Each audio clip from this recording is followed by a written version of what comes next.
Good day, students. In this video you'll be learning how to blend lines and arcs on AutoCAD. The principles that you will learn here, you'll be also able to use them in traditional technical drawing, that is with the use of the conventional T-square and set squares, because the main principles of blending internal and external arcs are the same. However, there's a particular AutoCAD command that is unique to AutoCAD in which such students will find it advantageous to use, and thus you'll move quicker. But I'm a person that believes in setting a firm foundation in traditional technical drawing principles, because as a result you will come to appreciate computer-aided design and drafting even more. So as you can see, we have 3 examples that we're going to look at in this video, and I trust that once you all follow along, listen closely for the principles and the practice, you will master this topic in no time. So let us begin. We're going to be starting with this drawing. As you can see, we have 2 primary circles, circles A and circles B, both being blended by 2 arcs, with each arc having a radius of 50 millimeters. I trust that you would have already set your, I cannot trust that, by the way, so let me just go into that for your sake. Ensure that your units are set to millimeters, your precision is set to 0.0. Ensure your limits, they're also set to 0.0, 0 for the lower left corner, and 20,000, 15,000 for the upper right corner. Also ensure that you have all the primary layers that you will need. You can pause the video and take note of the primary layers that I have here: arcs, dimensions, guidelines, object, and text. And I'm going to quickly go into my text, and I'm going to go into my text settings, which I realize I don't really have. Oh, here it is. I have a text height of 10 millimeters. And where my annotation style is concerned,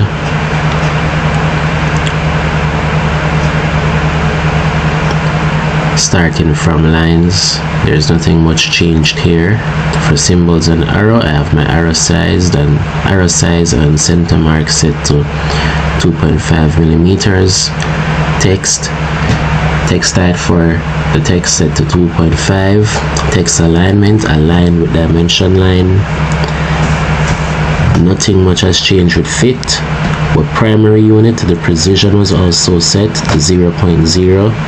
The decimal separator is period instead of comma, and I'll add this, the suffix. You can add in the unit there as millimeters.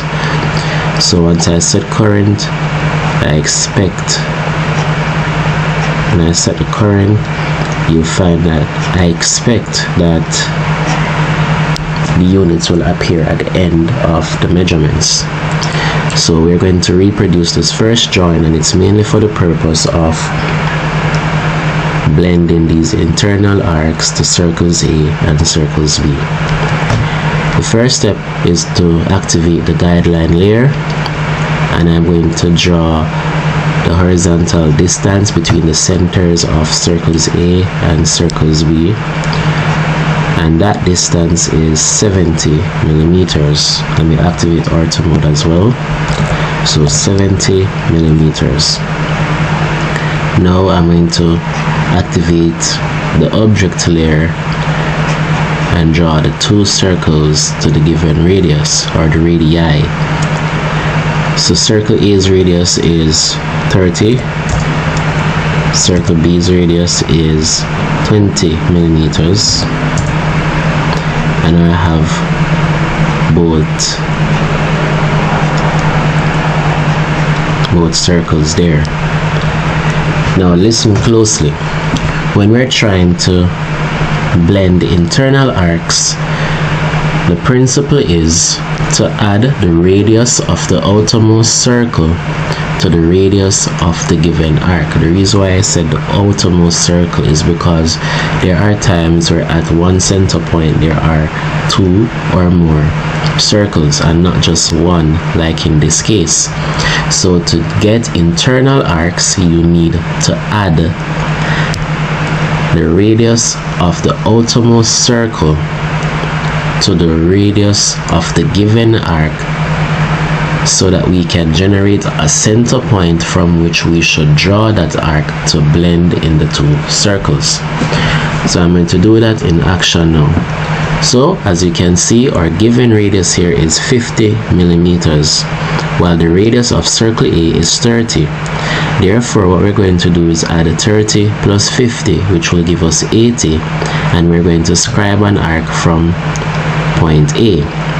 In this case, instead of using the arc command to make things easier, I'm going to be using the circle command. I'm going to activate the arcs layer, and I'm going to draw a circle which really is an arc from center A, and I'm going to make the radius 80 millimeters. I realize I have a bit of an overlap, so I'm going to move a little more to the right. Alright, so that arc is there at 80 millimeters. Now what about point B? We're going to add 20 to 50, so 20 plus 50 or 50 plus 20 is equal to 70 millimeters. Therefore, we're going to draw another arc here with the radius being 70 millimeters. If you notice now, we have two intersecting points here. What we're going to do is now draw an arc. We're going to use the same circle command from both intersecting points, and I just changed my layer back to the object layer. So the given radius is 50, so I'm going to type in 50 from this center point. I'm going to draw another arc from here, let the radius be 50 millimeters, and then I'm going to use the trim command, which is up here, or I can use the shortcut TR, and I am going to trim off the excess and unwanted lines.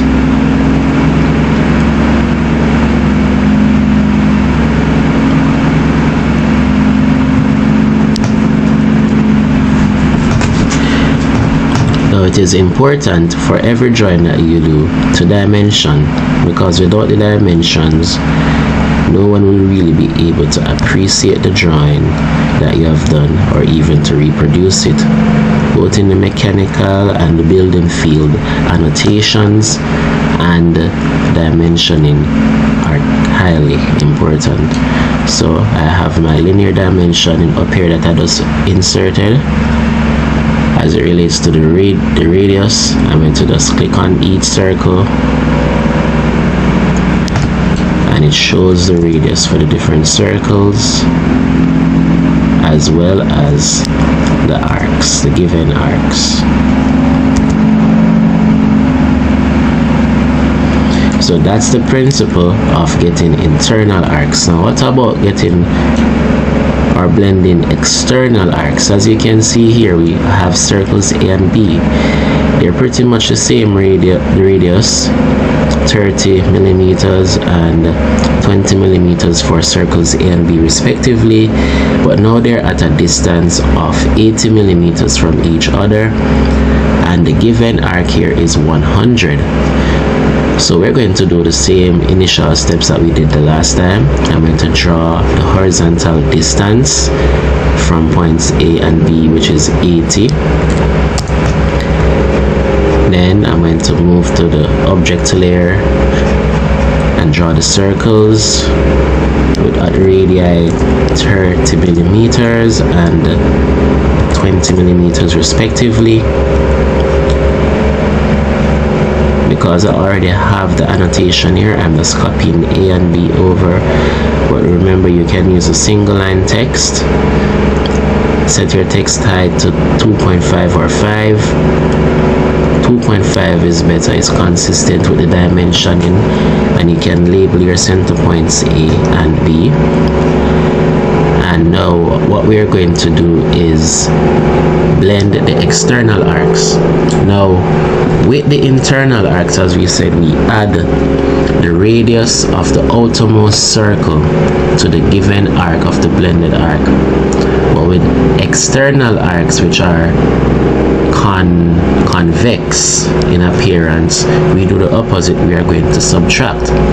So therefore, for center A, the arc that we are going to produce will be 100 millimeters minus 30 millimeters. That equals to 70 millimeters. So from center A, draw an arc 70 millimeters, while from center B, 100 millimeters minus 20 millimeters will equal to 80 millimeters. Now from these intersecting points, we are going to now produce the arcs. When it comes on to external arcs, we are going to be going from each opposite side to generate those arcs at this time. So for this side, we are going to draw that arc or circle just using the circle command, and we're going to have the radius being 100 millimeters as required. Then from this intersecting point, we're going to draw another one, and the radius is 100 millimeters. Again, use the trim command, which again is up here, or type in TR, enter, and then you can trim off the excess areas. And don't forget to dimension your drawings.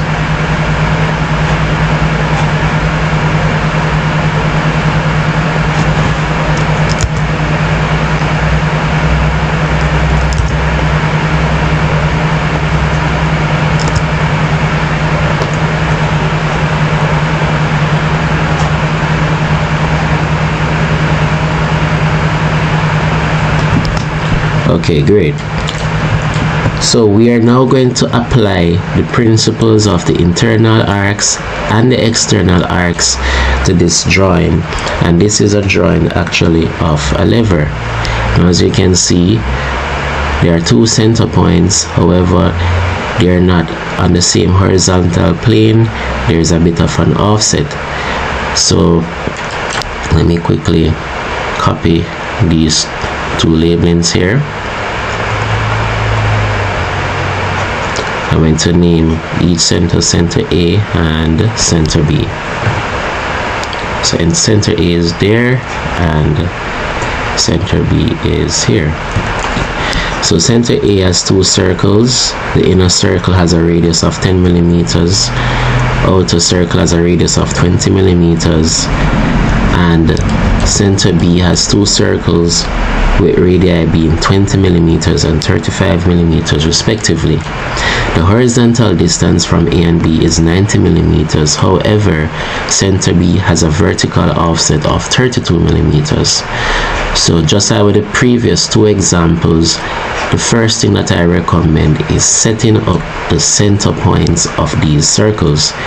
So I'm going to establish the horizontal distance of 90 millimeters, then the vertical distance of 32 millimeters. Name those points A and B respectively.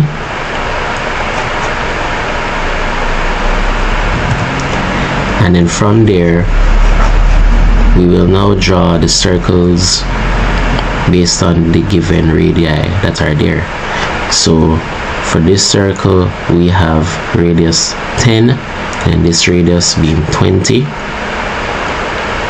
So first circle, radius is 10. Fun fact, you can press the space bar on your keyboard to repeat the immediate command to do the same thing again, and the radius here is 20. Then to center B, radius is 20 for the internal circle. and the outermost circle, the radius is 35. Now we will be applying the principles that we learned from the two previous drawings to blend both the internal and the external arcs. So for the internal arc, that's what we're going to do first. What we're going to do is add the radius of this outermost circle, which is 20 millimeters, to the radius of the given arc, which is 32 millimeters. Therefore, 32 plus 20 is equal to 52 millimeters. So I'm going to change to the arcs layer. Use the circle command to draw an arc 52 millimeters radius, and then from center B, the outermost radius here is 35 millimeters, while the given radius, as we know already, is 32 millimeters. Therefore, 35 plus 32 will be equal to 67 millimeters. So we're going to draw another arc here, 67 millimeters in radius.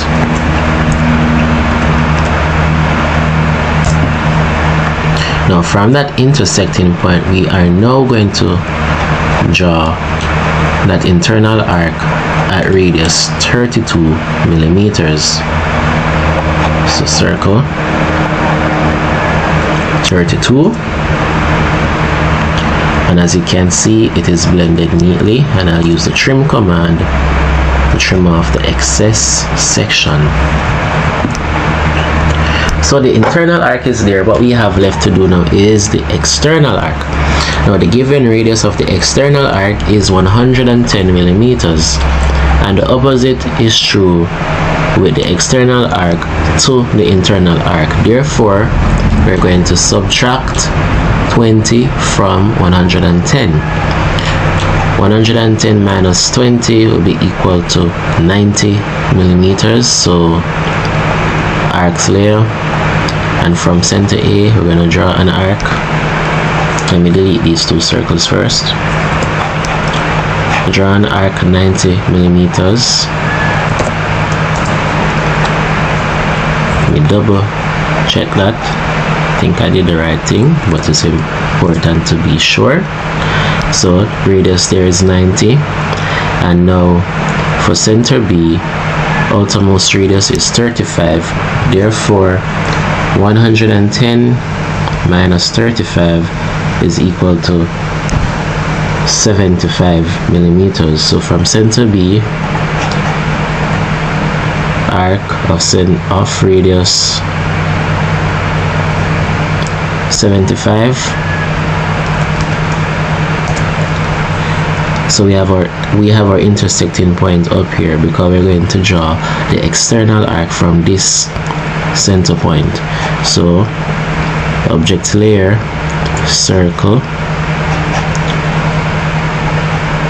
and the radius is 110 millimeters, and as you can see, it is now blended. So we're going to trim the excess points.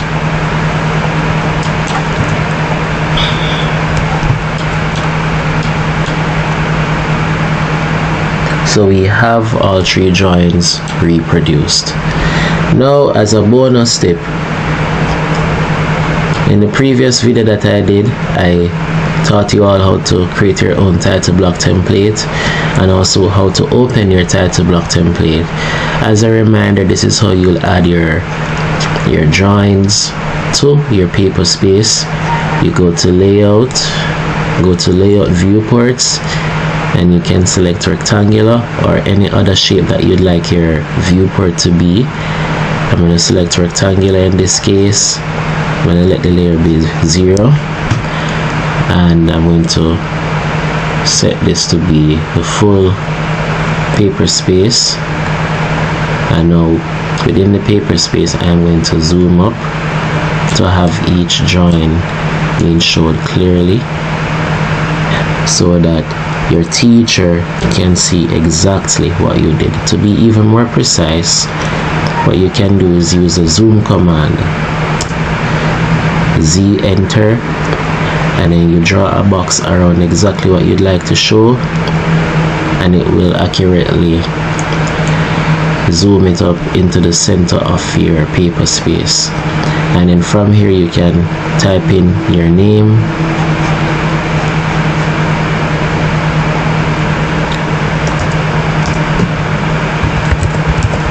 this is my name personally, but you should add your name, of course,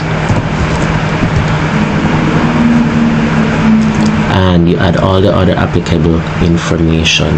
So on each paper space you should put each of your drawings using this method, put in the necessary information, and don't forget to plot and save the PDF so that you can send your work to your teacher.